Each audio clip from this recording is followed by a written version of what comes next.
প্রত্যেক দিন সকালবেলা প্রত্যেকটা বান্দার ঘরের দোয়ারের সামনে রহমানের পক্ষ থেকে রহমতের ফেরেশতা রহমত নিয়ে আসে।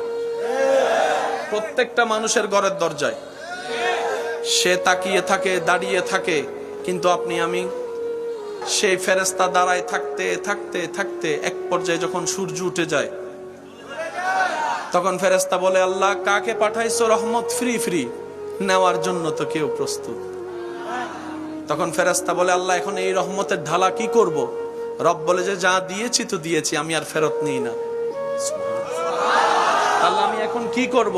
রব্বুল আলামিন বলে, সেই রহমতের ডালা তুমি জঙ্গলের মধ্যে গিয়ে ছেড়ে দাও, জঙ্গলের মধ্যে দিয়ে দাও, জঙ্গলের মধ্যে দিয়ে দাও। এবার বুঝতে পেরেছেন যত্ন নেওয়ার মতো কোনো মানুষ না থাকার পরও জঙ্গলে এত গাছ কোত্থেকে আসলো, এত গাছে ফল কোত্থেকে ধরলো? আপনি আমি সার দিয়েও এত ফল ফলাইতে পারি না, জঙ্গলের মধ্যে গাছের মধ্যে আল্লাহ প্রদত্ত যত ফল চলে আসে। সুবহানাল্লাহ। এই রহমত পাওয়ার জন্য নামাজের দরকার। নামাজ কি করে? বান্দার সাথে আল্লাহর রহমতের কানেকশন লাগাই দেয়। আগে একটা সময় ছিল মানুষ মরার জন্য একটা বয়স হতো, দাড়ি সাদা হতো, দাঁত পড়ে যেত। এখন আর এই সিচুয়েশন দেখা যায় না।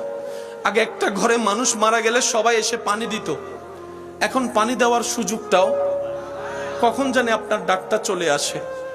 কত যুবক আপনি দেখেছেন মোটরসাইকেল নিয়ে বের হয়েছে, সাদা কাপড় পরে ঘরে ঢুকতে হলো, আপনার চোখেই তো দেখা। আর কতটুক দেখলে আপনার আমার সেই বুদ্ধিটা জাগবে? আপনি আমি আর কতটুক দেখলে আমাদের দিলটা নরম হবে, আমাদের দুষ্টামি করা বন্ধ হবে, আমাদের বেয়াদবি করা বন্ধ হবে, অশ্লীলতা বন্ধ হবে? কথা বলেন ঠিক কিনা?